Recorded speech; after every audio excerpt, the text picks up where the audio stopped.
Shabbat Shalom a todos. A nossa porção de hoje, a nossa paraxá de hoje é Hayei Sara, que significa a vida de Sara, esposa de Abraão. Ela inicia no livro de Gênesis 23, 1. Depois tem a porção dos profetas, primeiro a Reis, e a porção do Novo Testamento, a Brit Hadashah, primeiro a Pedro 3. Eu sempre gosto de pôr um tema na nossa porção, e o tema de hoje é morrer em boa velhice, velho e satisfeito. Embora o título dessa paraxá, Hayei Sara, ela significa, em português, a vida de Sara. Inicialmente, a paraxá se concentra na morte de Sara. E isso corresponde a um pensamento judaico antigo que diz que é a consciência da morte que nos dá sentido à vida. E Sara é a única mulher que tem uma paraxá com seu nome. Olha que honra! Todos os outros personagens que dão nomes às paraxotes, plural de paraxá, são homens. A paraxá de Balaque, de Pinhas, de Corah, de Noah, de Itro. Todas as outras paraxás têm nome, que usam o nome de uma pessoa, usam o nome de um homem. E a única paraxá completa com o nome de uma mulher é a paraxá de Sara. E isso nos diz da importância de Sara para a nossa fé. Sara, ela morre em Kiriat Arba, e seu funeral é o primeiro funeral a ser registrado na Torá. Sara está enterrada num lugar chamado a tumba dos patriarcas, que em hebraico é Maraat Ha-Marpela, que hoje é considerado o segundo lugar mais sagrado do judaísmo depois do Monte do Templo. E nesse cemitério, esse cemitério é onde estão sepultados também os patriarcas e as matriarcas da fé judaica. Esse lugar fica em Hebron. Nessa paraxá, Hayei Sara, a vida de Sara, Abraão compra um terreno pelo preço que eles tinham pedido, e não era um preço justo, era um preço muito acima do que valia. E a obediência de Sara é recompensada. Na semana passada, na paraxá Vayera, ela termina com o teste final de Abraão. E a gente deve perguntar assim, o que será que passou na cabeça de Sara, mãe de Isaac, quando Abraão levou de madrugada, saíram, e ele iria sacrificar aquele filho tão clamado. Será que ela sabia com que propósito Abraão partiu com Isaac? Será que ela pensava que a alegria, o motivo do riso, que é o significado do nome Yitzhak, em hebraico, pudesse não voltar vivo para casa? As Escrituras não dão detalhes sobre esse assunto, mas, no entanto, o Novo Testamento, a Brit Hadashah, a gente lê sobre essa obediência radical de Sara ao seu marido como um exemplo de fé e de coragem que as mulheres de Deus são encorajadas a imitar. pois era assim que as santas mulheres do passado, que depositavam sua esperança em Deus, se adornavam. Elas se submeteram aos seus próprios maridos, como Sara, que obedeceu a Abraão e o chamou de meu senhor. Vocês serão filhas dela se praticardes o bem sem qualquer espécie de receio. Isso está em 1 Pedro, no Novo Testamento. Sara demonstrou obediência ao seu marido, primeiro, deixando tudo para trás, para poder seguir Abraão, indo para uma nova terra que ela nem sabia onde era. Eles não sabiam para onde estariam indo, e ficaram acampando no deserto, numa tenda, por um bom tempo. E para proteger o marido, Abraão, ela concordou por 2 vezes em entrar no harém de um rei estrangeiro, onde ela poderia ter sido gravemente prejudicada, mas ainda assim ela obedeceu ao pedido do marido. E Deus recompensou a obediência de Sara e a resgatou do harém de Faraó e também do rei Abimeleque. E Deus lhe disse em sonho: sim, eu sei que você fez isso na integridade do seu coração, porque também eu te impedi de pecar contra mim, por isso não deixei você tocar nela. Deus impediu Abimeleque de tocar em Sara, já que ela estava dentro do harém dele. E só há uma maneira pela qual Sara conseguiu ter caminhado com essa obediência tão radical. E essa única maneira é através da fé e da confiança absoluta no Eterno. O fato de Agar ter concebido e Sara não, fez com que Agar pensasse que ela era mais abençoada do que Sara. E nesse seu orgulho, ela se exaltou. E quando os 3 anjos visitaram Abraão e Sara naquele acampamento, Sara aí entendeu que o filho da promessa era dela. Eles ainda darão frutos na velhice, eles serão vigorosos e florescentes. O fato de Sara dar à luz a Isaque na sua velhice nos mostra que nós não podemos ficar sentados preguiçosamente nas nossas cadeiras de balanço à medida que envelhecemos. Mas nós devemos permanecer vitais, ativos, mesmo nos últimos anos da nossa vida. E tanto Abraão quanto Sara, as realizações mais significativas que eles alcançaram não foram na juventude, mas nos últimos anos de suas vidas. E é um antigo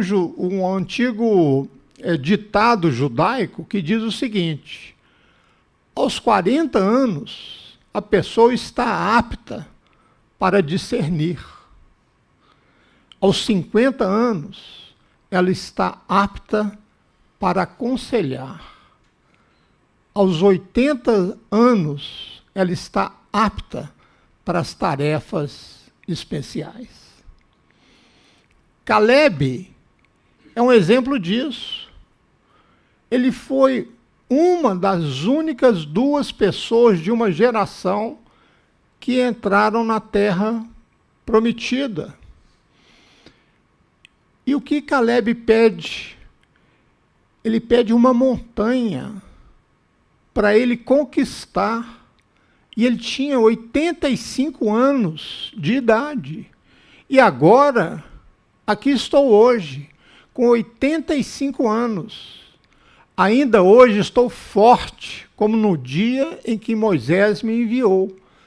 Assim como era a minha força então, assim é agora a minha força para a guerra, tanto para sair como para entrar. Agora, pois, dá-me esse monte de que o Senhor falou naquele dia.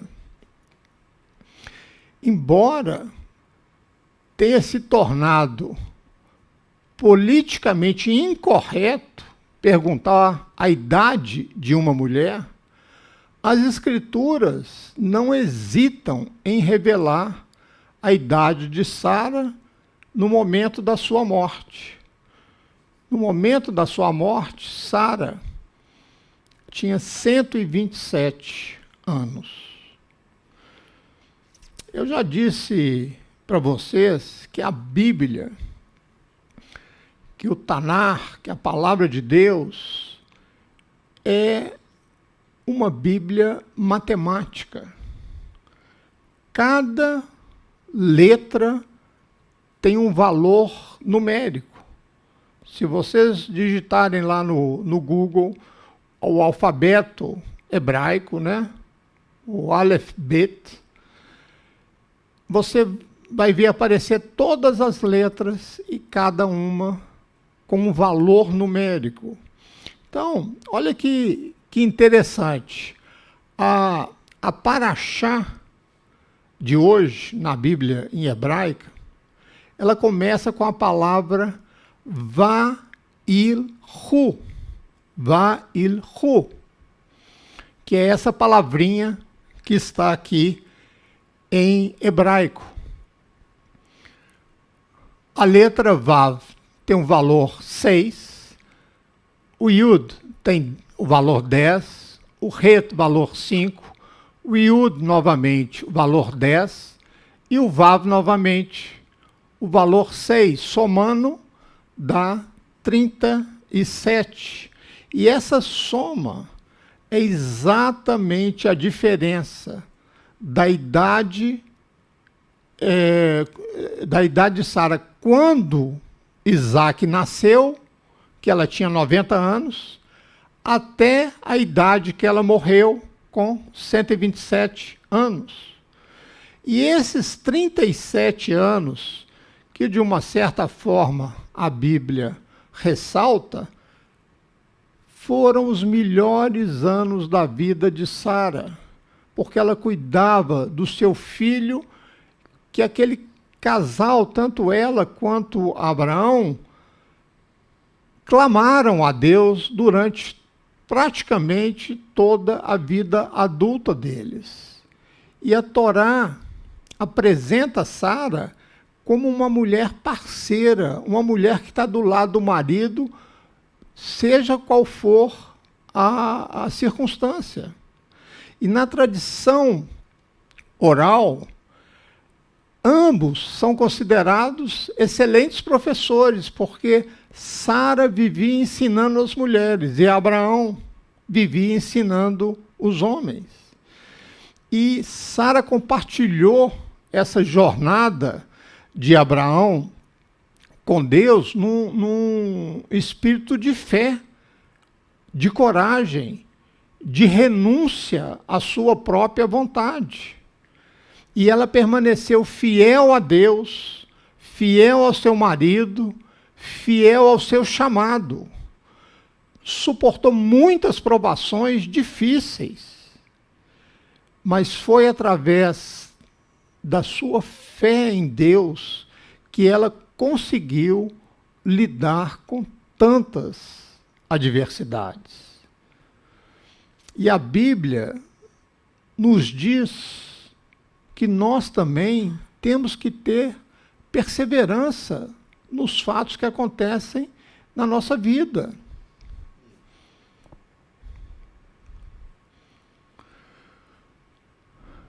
pois vocês precisam de perseverança para que, depois de terem feito a vontade de Deus, possam receber o que está prometido.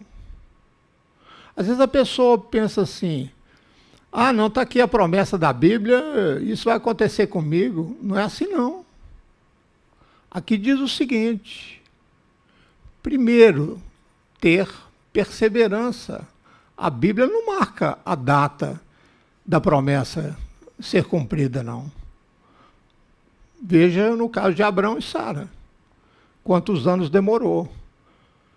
Para que depois de terem feito a vontade de Deus, possam receber o que está prometido.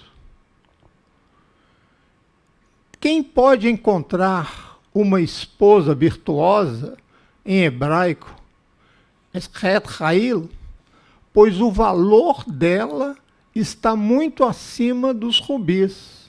O coração do marido confia nela com segurança, então ele não terá falta de ganho. Costuma-se dizer que por trás de um grande homem há sempre uma grande mulher. Mas Sara deu um passo adiante. Ela é o modelo bíblico da mulher piedosa ao lado de um homem piedoso. E ela se mostrou ser uma grande mulher que ajudou a garantir a continuação bem-sucedida da dinastia de Abraão. E a vida de Sara não trata de sua morte, mas de seu legado. Abraão garante que o seu legado continue ao iniciar aquela busca por uma esposa para Isaque. Por essa razão, à medida que essa paraxá continua, a história torna-se mais sobre Isaque e menos sobre Abraão. O rabino, já citei ele aqui outras vezes, Soloveitchik, escreveu: sem Sara, Abraão se despede do cenário mundial. Uma boa parte dessa paraxá mostra como que o servo de Abraão, Eliezer, encontrou uma esposa adequada para Isaque. Ele essencialmente escolheu uma mulher de bom coração, capaz de ser decidida, capaz de ter uma ação, mas sempre compassiva e piedosa. Ela era uma mulher que dedicava tempo para ajudar um estranho a cuidar dos seus animais.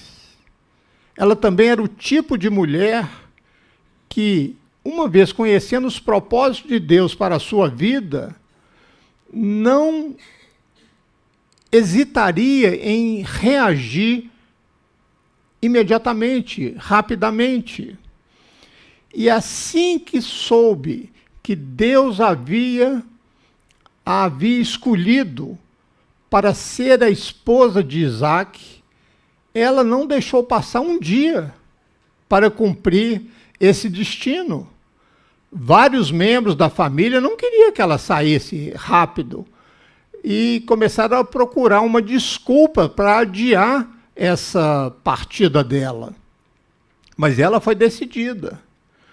O casamento de Abraão com Sara e também o casamento de Isaque com Rivca, com Rebeca, revelam que as qualidades espirituais de um parceiro são muito mais importantes do que as qualidades físicas.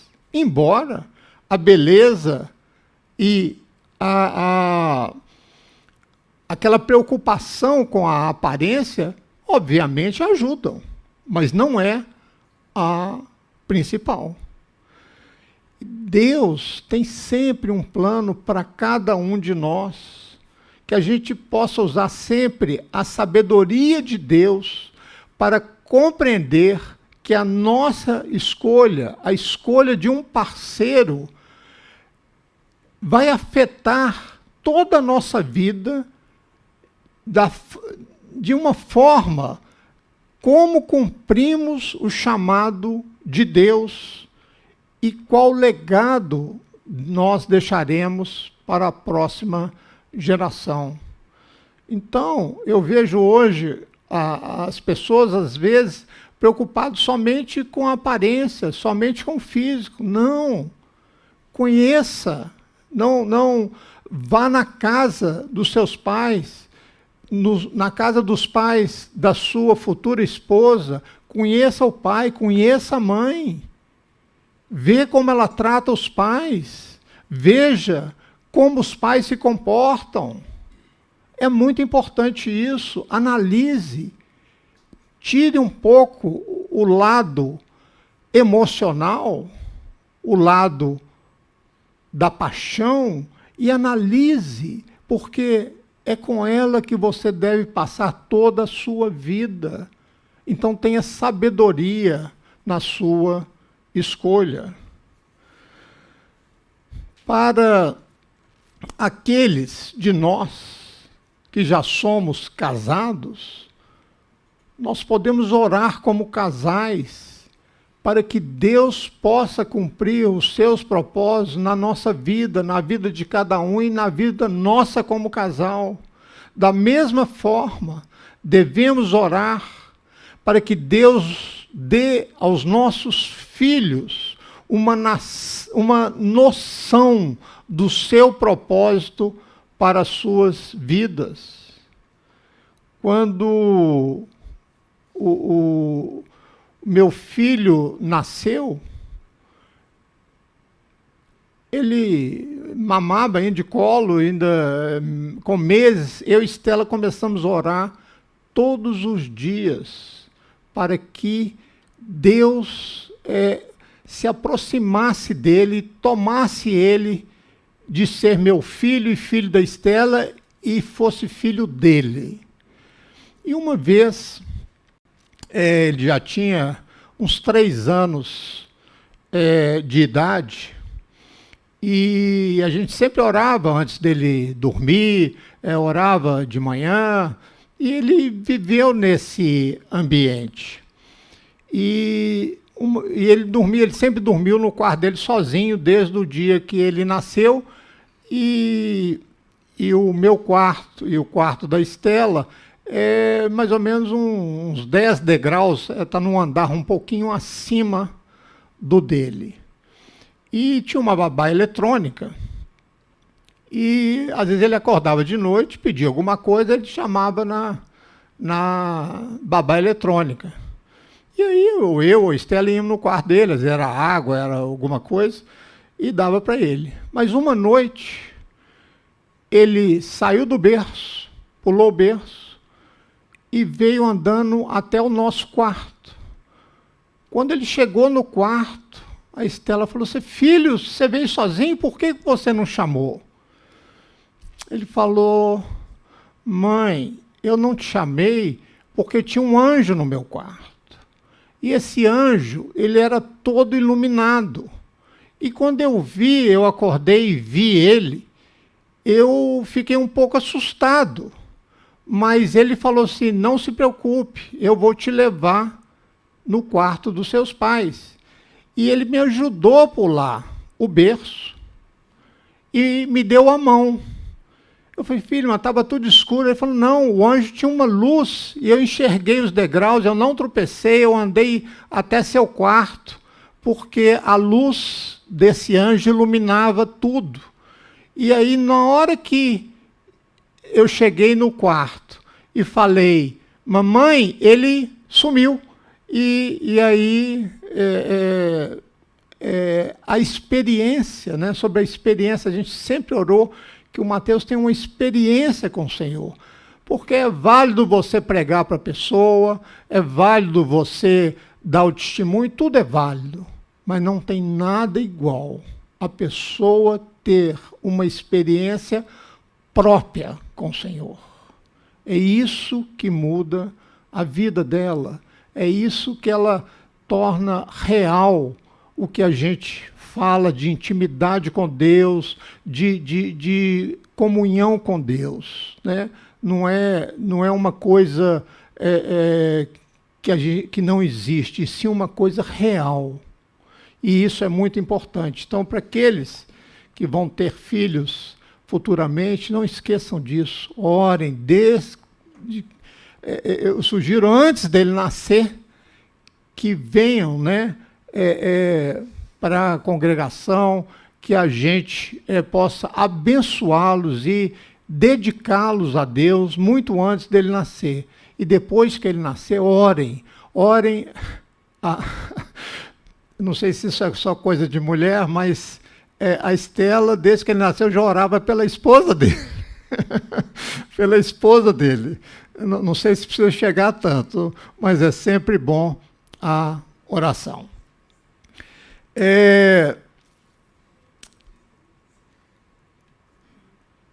Deus, né, trabalha na nossa vida e continua trabalhando até hoje, da mesma maneira que ele trabalhou na vida de Abraão, de Sara, de Isaac, de Rebeca, não apenas para cumprir os seus propósitos para o povo judeu, mas para cada um de nós, para cada um que foi enxertado na oliveira, para cada um que faz parte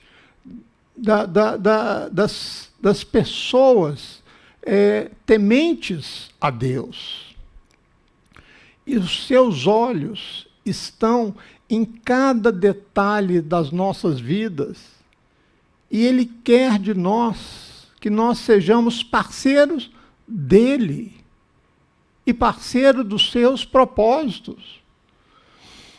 O assunto que eu gostaria de falar agora é a tarefa que Abraão deu a Eliezer de encontrar uma esposa adequada para Isaac. Você imagina que confiança Abraão tinha nesse servo dele. Mandar um servo procurar uma esposa para aquele seu filho amado, esperado por vários e vários anos, a esposa ideal. Deus nos criou com uma mente boa, saudável, e nos deu inteligência, nos deu uma série de qualidades com uma intenção de que a gente usasse aquilo que Deus deu. E essa combinação de bom senso e providência divina é que traz sucesso na nossa vida, é que traz bênção na nossa vida. É as duas coisas. Usa a sua inteligência para o bem, usa o seu discernimento para o bem, a razão para o bem, e não se esqueça que os planos são seus, mas é Deus que confirma. Às vezes, não temos escolha e somos completamente dependentes de Deus. Tem situações que não dá nem para escolher, é só dependência dele. E outras vezes podemos usar a sabedoria que Deus nos deu, o discernimento que Deus nos deu, a inteligência que Deus nos deu. No capítulo 24, Abraão faz Eliezer jurar que encontrará uma boa esposa para Isaac. Por um lado, não há problema em encontrar uma família disposta a dar sua filha a uma pessoa com as posses, por exemplo, de Abraão. Porque Eliezer já saiu em viagem levando 10 camelos carregados, a maioria de presentes. Mas, por outro lado, uma família que se preocupa com o bem-estar da filha não ficaria feliz de mandá-la a um lugar distante, porque era, e não poder estar junto da filha que casou, de não poder ajudá-la quando necessário. E esse testemunho, ele pode ser visto nas palavras de despedida de Labão, quando ele despede Jacó: se você maltratar minhas filhas, ou se tomar outras esposas além das minhas filhas, mesmo que ninguém esteja conosco, lembre-se de que Deus é uma testemunha entre mim e você. Muitas vezes é difícil enviar sua filha para um país distante sem essa possibilidade de apoiá-la. Então isso significa que seria difícil para Eliezer encontrar essa pessoa certa para Isaac e ainda convencer a família a mandá-la para longe com ele. E Eliezer compreendeu o peso dessa responsabilidade que Abraão tinha dado a ele. E ele perguntou a Abraão: e se a mulher não quiser voltar comigo para essa terra, devo então levar seu filho de volta ao país de onde você veio? Abraão aqui, ele se opõe claramente ao contrário de Isaac sair da terra dele e morar na terra da esposa. Se a mulher não estiver disposta a voltar com você, então você está liberado do juramento. Só não leve meu filho de volta para lá. Abraão diz que se a mulher não quiser vir para Canaã, então Eliezer está liberado, não precisa cumprir o juramento. Mas Isaac não vai para lá, não. O mais importante é que Isaac não saia da terra prometida. Eliezer entende que ele tem duas tarefas. Uma é encontrar uma esposa adequada para Isaac. A segunda é convencer a família de forma que ela concorde que ela se case com um estranho e vai morar longe. E essa história, ela tem dois planos, um espiritual e outro terreno. O espiritual é o quê? Encontrar a esposa adequada. Só se Deus mostrar é que ele vai encontrar. Porque simplesmente pela avaliação humana, não vai. E a terrestre, que é convencer a família a mandá-la para uma terra distante e se casar com um estranho. E Eliezer tinha 3 opções. Na melhor das hipóteses, ele poderia encontrar uma família respeitável, que estivesse com alguma dificuldade financeira e que estaria disposta a enviar sua filha para uma terra distante para dar uma nova chance a ela de uma vida melhor. Essa era a primeira possibilidade. A outra era encontrar uma família gananciosa que ficaria deslumbrada com a riqueza de Abraão e ignorar a angústia da filha em sair de lá e ir para um lugar distante. E foi essa que aconteceu.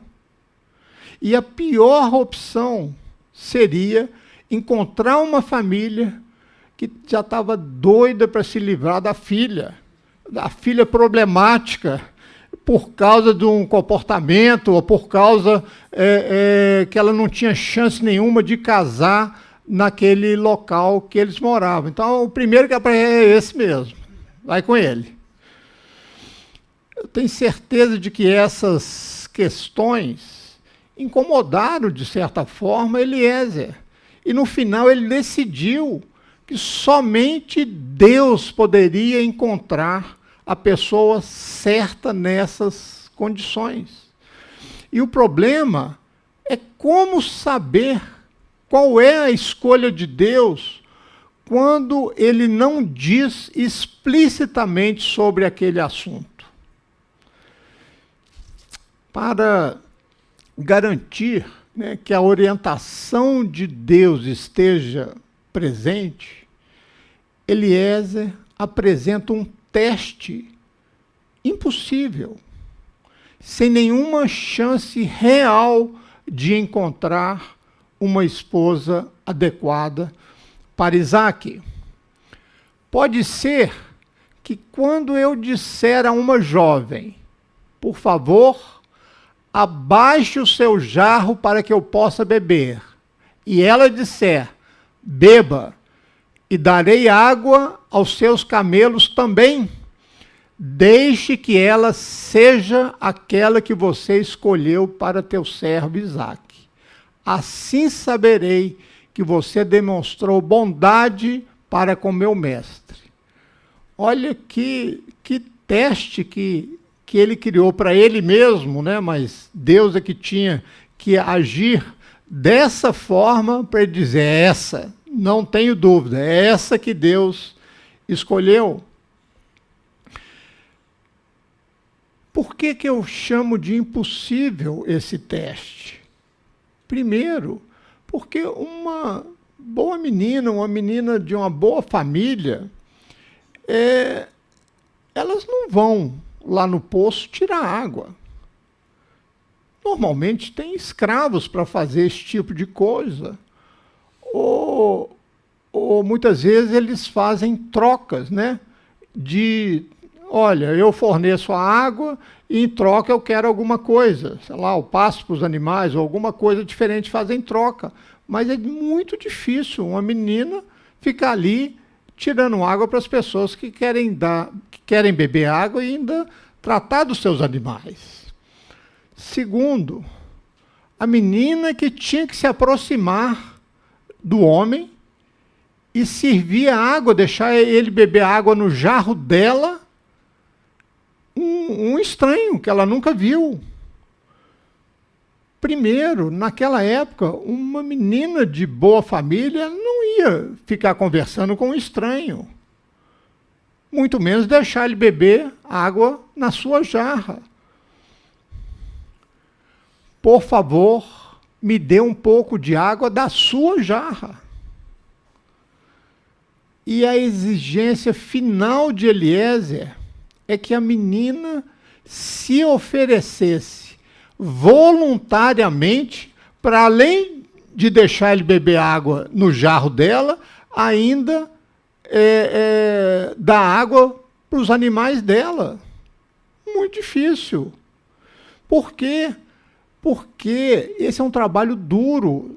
Eu até pesquisei, vocês sabem quanta água bebe um camelo depois de uma viagem mais ou menos daquele trajeto? Alguém sabe? 50 litros em 10 minutos. Eram 10 camelos. Só aí era meia tonelada de água para uma menina carregar na jarra.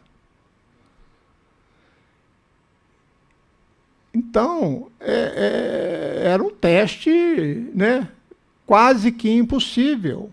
Mas mesmo depois que esse milagre ocorre, está escrito que, sem dizer uma palavra, o homem, né, Eliezer, observou atentamente para saber se o Senhor havia tornado sua jornada bem-sucedida ou não. Por que que Eliezer a observa de perto? Porque cumpriu primeiro, já cumpriu todas as condições que ele estabeleceu. Por que que ainda dificulta o negócio mais ainda? Porque mesmo depois de recebermos um sinal de Deus, é necessário termos certeza que esse sinal foi realmente de Deus. Eliezer ainda não sabe se ele está disponível para se casar, se a moça está disponível para se casar, ele não tem certeza. Se ela é noiva, se ela é escrava. E aí ele começa a perguntar sobre o pai dela para saber se ela mora com o pai. Então, escrava ela não é, já elimina. Se ela tem uma casa para morar, então já é melhor. Ela também não é escrava, porque ela mora numa casa própria. Então, ela só pode responder a essa pergunta se ela mora na casa do pai, e aí ela é filha e não escrava, e aí ele já fica mais tranquilo. E há muitos testes na Bíblia, com Abraão, com Jó, e até com Yeshua. Por exemplo, em Mateus 4, Satanás pede a um Yeshua faminto que transforme pedras em pães. E ele coloca acima do templo e pede que ele salte como uma prova para os anjos. Satanás então mostra o mundo para Yeshua, oferece para ele os reinos da terra em troca da reverência de Yeshua a ele.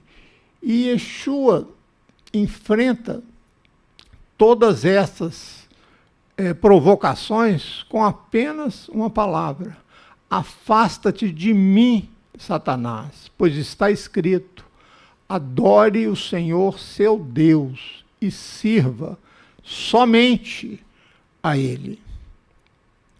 Voltando para Eliezer, após o teste, aí ele usa a sua inteligência. Ele começa dando um presente para Rebeca. O homem tirou um piercing de ouro do nariz, pesando 1 beca, e 2 pulseiras de ouro, pesando 10 siclos.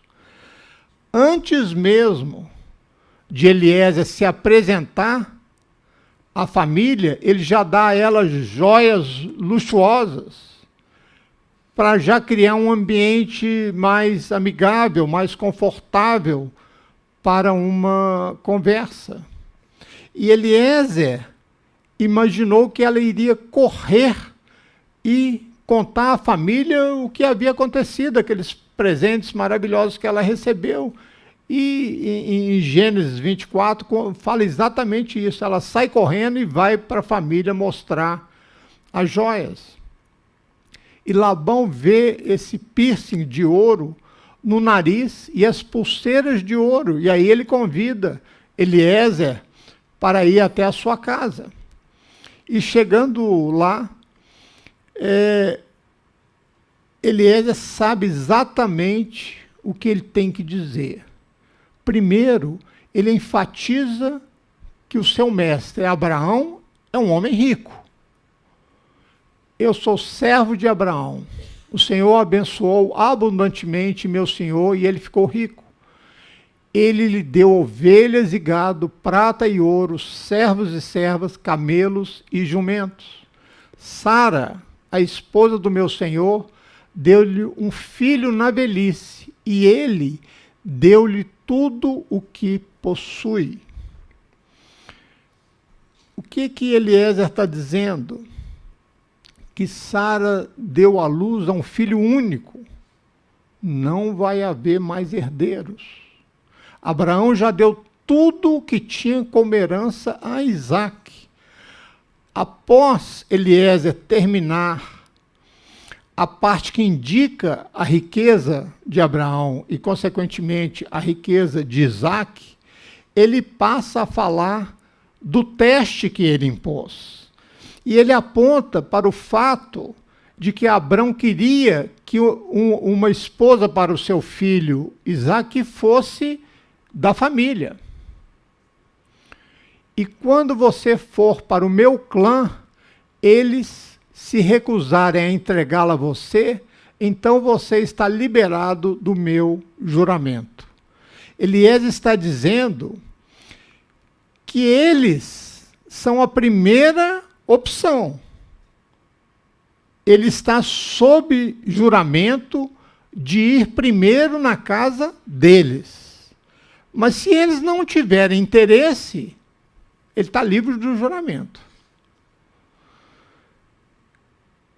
Eliezer encerra o seu discurso com uma afirmação. Agora, se você mostrar bondade e fidelidade ao meu mestre, diga-me.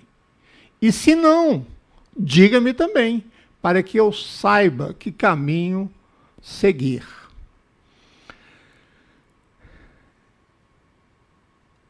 Eliezer não era bobo, não. Ele apresenta uma grande riqueza que vem no mesmo pacote junto com uma grande ameaça. Ou você mostra bondade e fidelidade e manda sua filha comigo para lá, para a terra de Canaã, ou eu estou livre para ir. Está claro para nós que esse casamento foi ordenado por Deus, mas Eliezer entendeu que o casamento requer consentimento da família de Rebeca. Então, Eliezer agiu de acordo, e como muitos acontecidos em outros lugares na Torá, às vezes a ajuda de Deus funciona em cooperação com a sabedoria do homem. É importante a gente estar atento nisso. Muitas pessoas entregam tudo para Deus e ficam na rede, balançando, esperando as coisas acontecerem. Não é assim.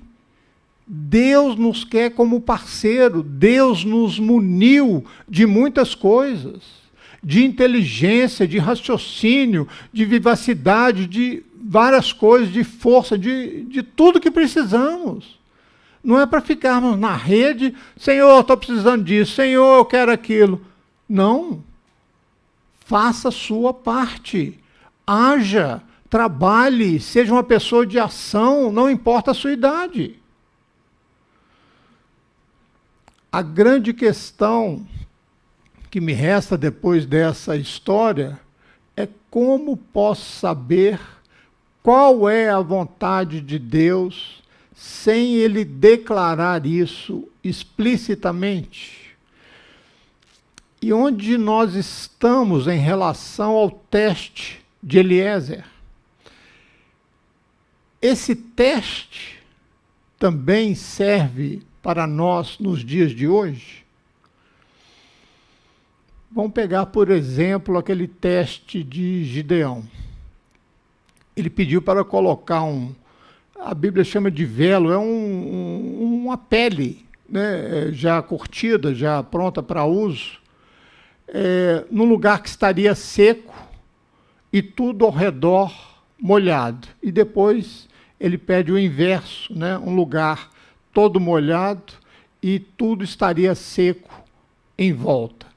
E em cada uma ele pede que o velo esteja ao contrário daquela situação. Isso aí está lá no livro de Juízes.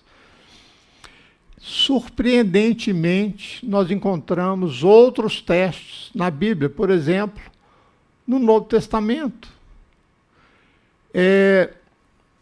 A sorte é lançada no colo, mas cada decisão vem do Senhor. Saul lança sorte e descobre que seu filho Jonatas pecou ao quebrar inadvertidamente o voto de jejum. Está lá em 1 Samuel 14. No livro de Jonas, os marinheiros lançam sorte e a sorte cai em Jonas e ele é jogado ao mar.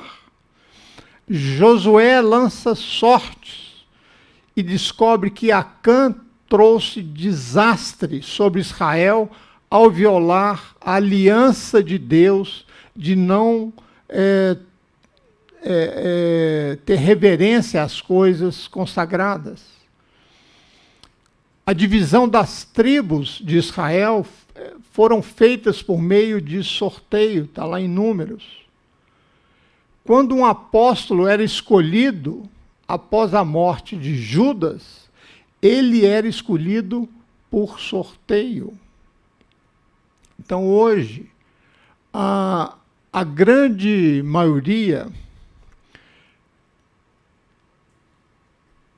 dos sábios de Israel afirmam que nós não devemos confiar no lançamento de sorte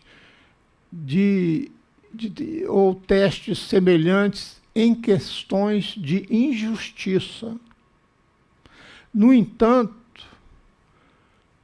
eu acredito realmente que Deus, ainda hoje, nos dá sinais, nos coloca sinais, nos dá dicas de qual decisão devemos tomar.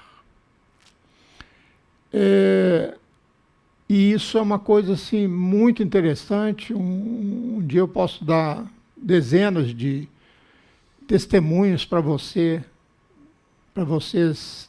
do que aconteceu comigo. E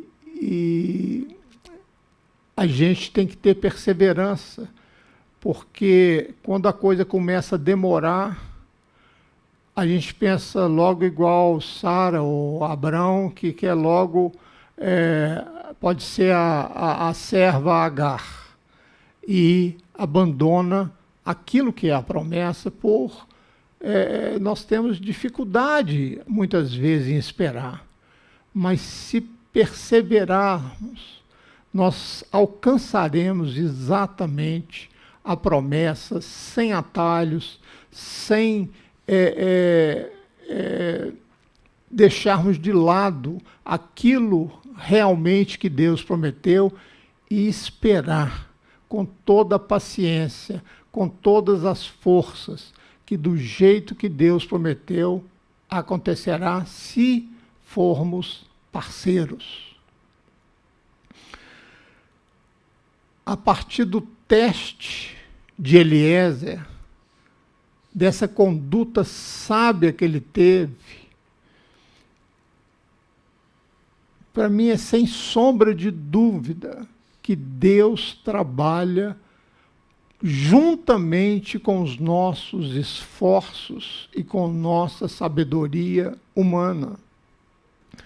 No dia 11 de agosto de 2017, faleceu o homem mais velho do mundo, apenas um mês antes de completar 114 anos, tornando-se um dos 10 homens que viveram mais tempo desde que se começaram a ver os registros de idade.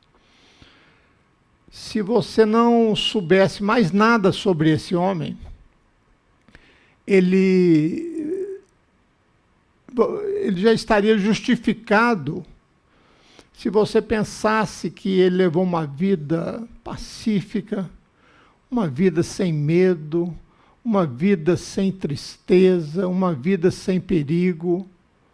Mas a verdade é exatamente o oposto. O homem em questão chama-se Israel Kristall, sobrevivente do Holocausto. Ele nasceu na Polônia em 1903. sobreviveu 4 anos no gueto de Lodz e depois foi levado para Auschwitz. Nesse gueto, os 2 filhos dele foram mortos. Em Auschwitz, a sua esposa foi morta. Quando, no final da guerra, o Auschwitz foi libertada, ele era um esqueleto ambulante e pesava 37 quilos. E o único que não morreu de sua família inteira.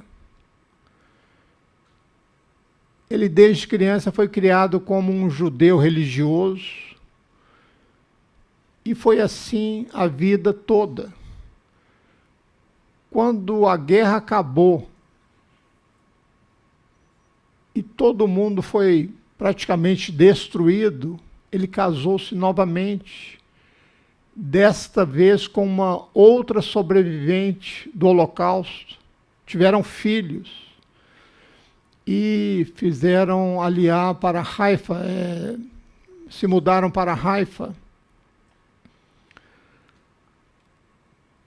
Lá ele começou no ramo de confeitaria, como ele era um confeiteiro na Polônia antes da guerra.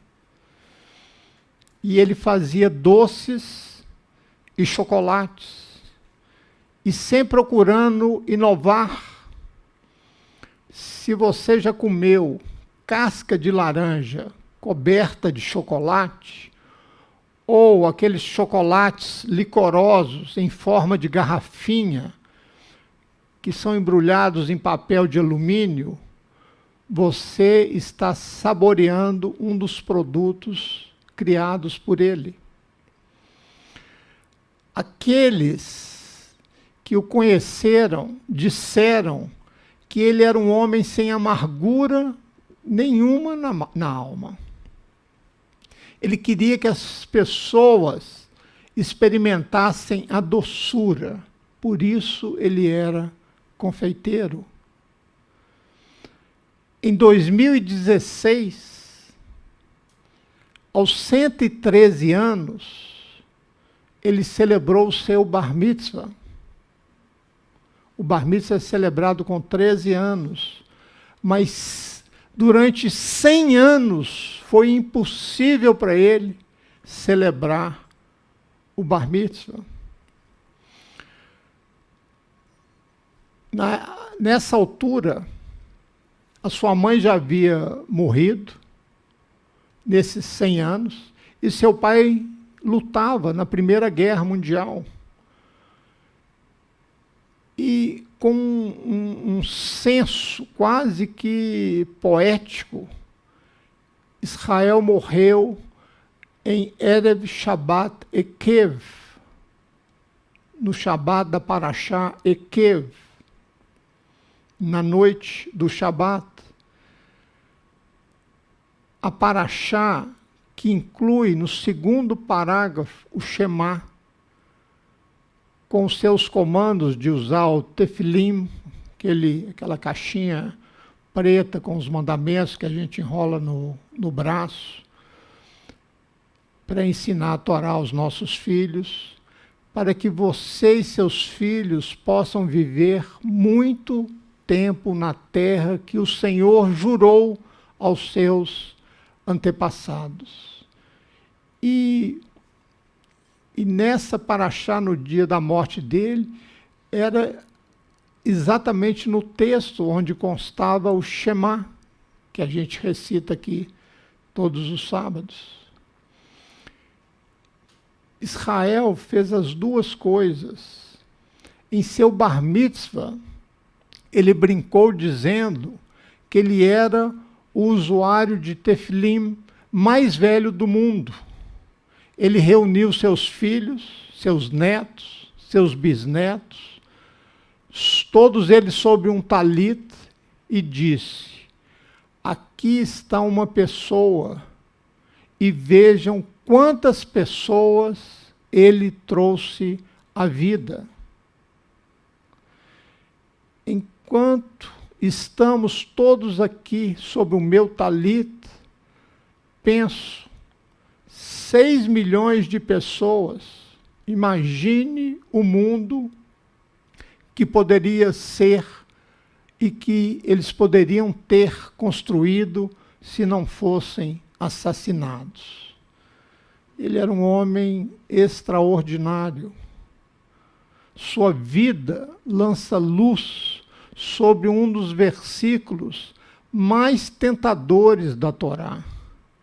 Descrevendo a morte de Abraão, nossa paraxá diz que ele respirou o último suspiro e morreu em boa velhice, velho e satisfeito. Gênesis 25, 8. Sua morte, a morte de Abraão, é a mais serena da Torá. No entanto, quando você olha para a vida dele, repleta de provações após provações e mais provações, para seguir o chamado de Deus, ele teve que se despedir da sua terra, da sua cidade natal, da casa do seu pai, e viajar para um destino desconhecido. Por 2 vezes, a fome o forçou ao exílio, onde ele correu risco e correu perigos. Foi prometido a ele ter inúmeros filhos, tantos quantos o pó da terra e as estrelas do céu.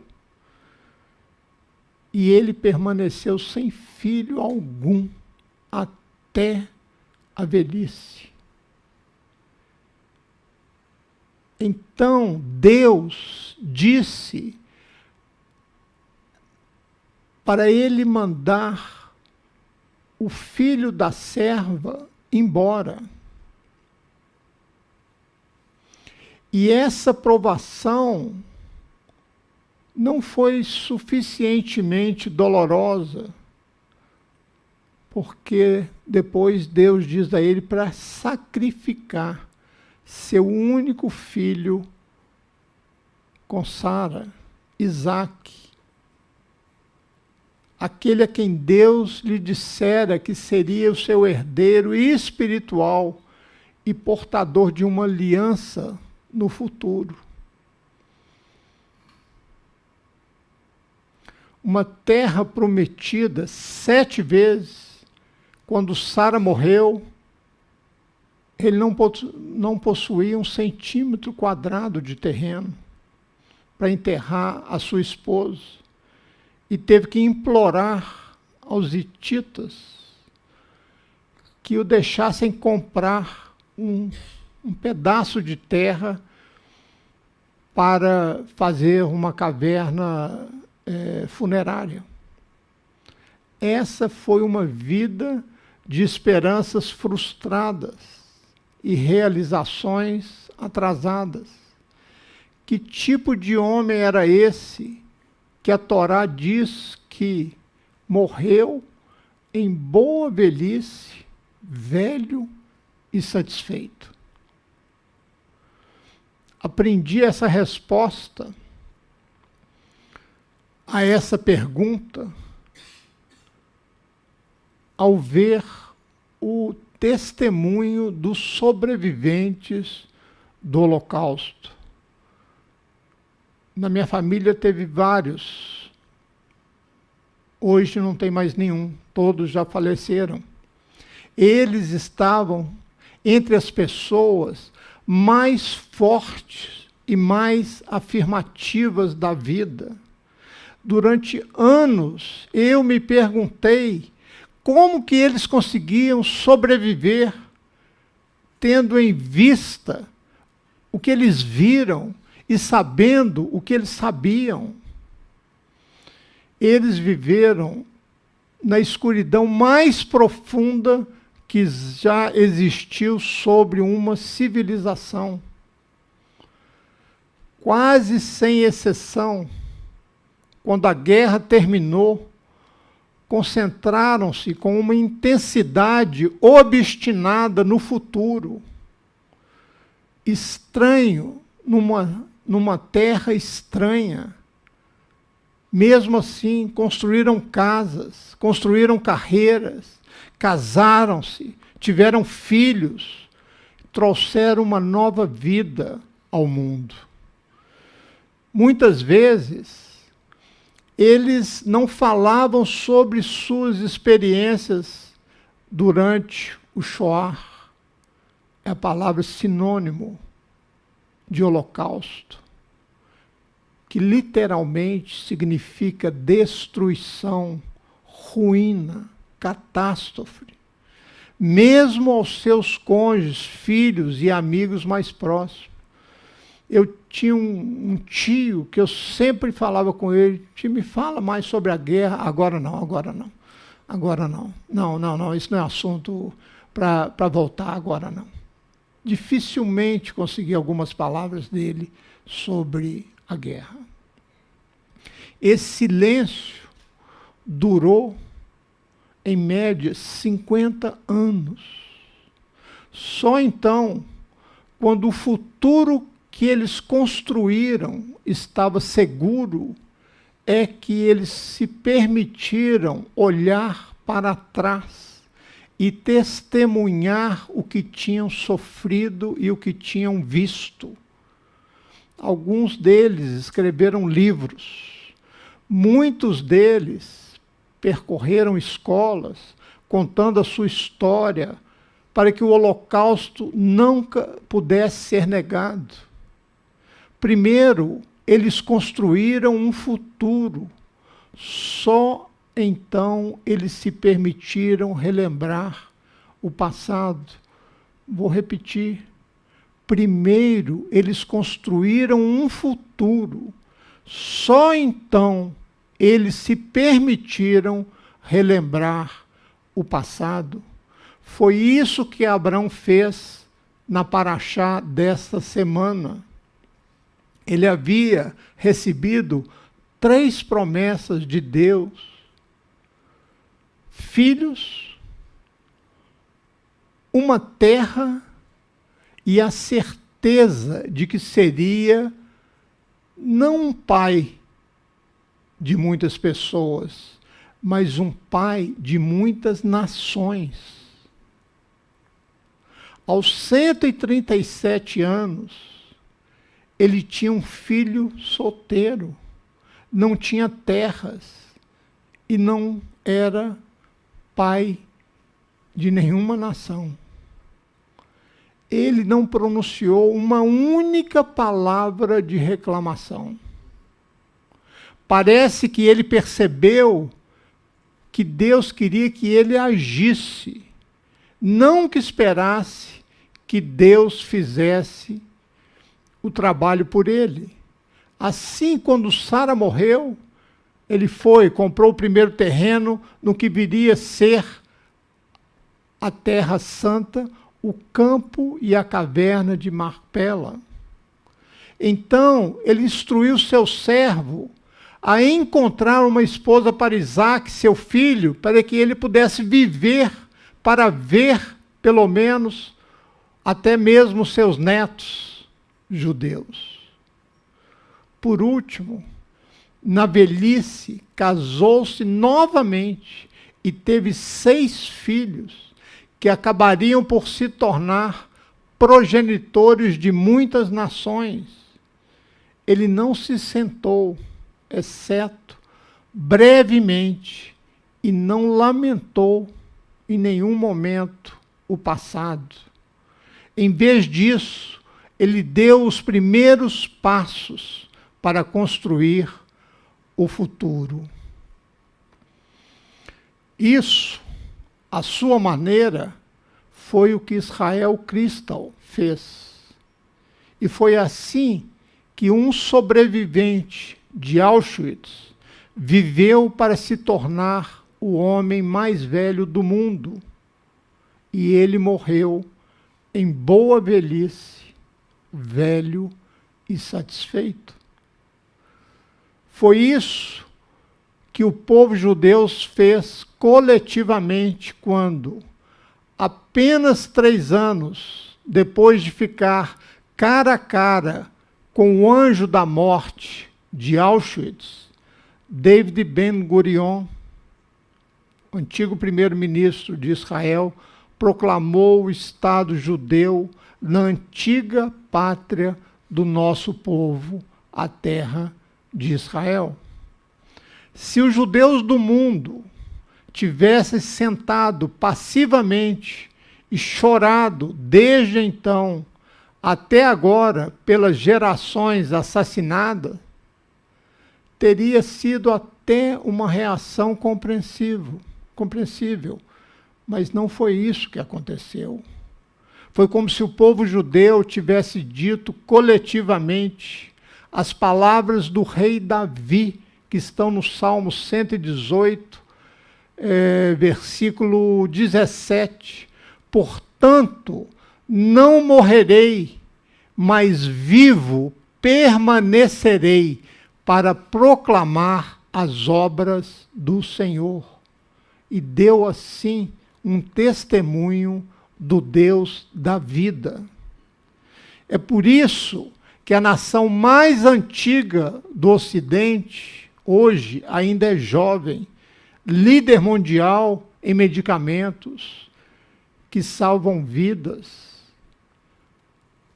líder em assistência a outros países em casos de catástrofes, líderes em tecnologias em diversas áreas que melhoram a vida das pessoas. Essa é uma ideia transformadora. Para sobreviver à tragédia e ao trauma, primeiro construa o futuro. Só depois, então, lembre-se do passado. Shabbat Shalom.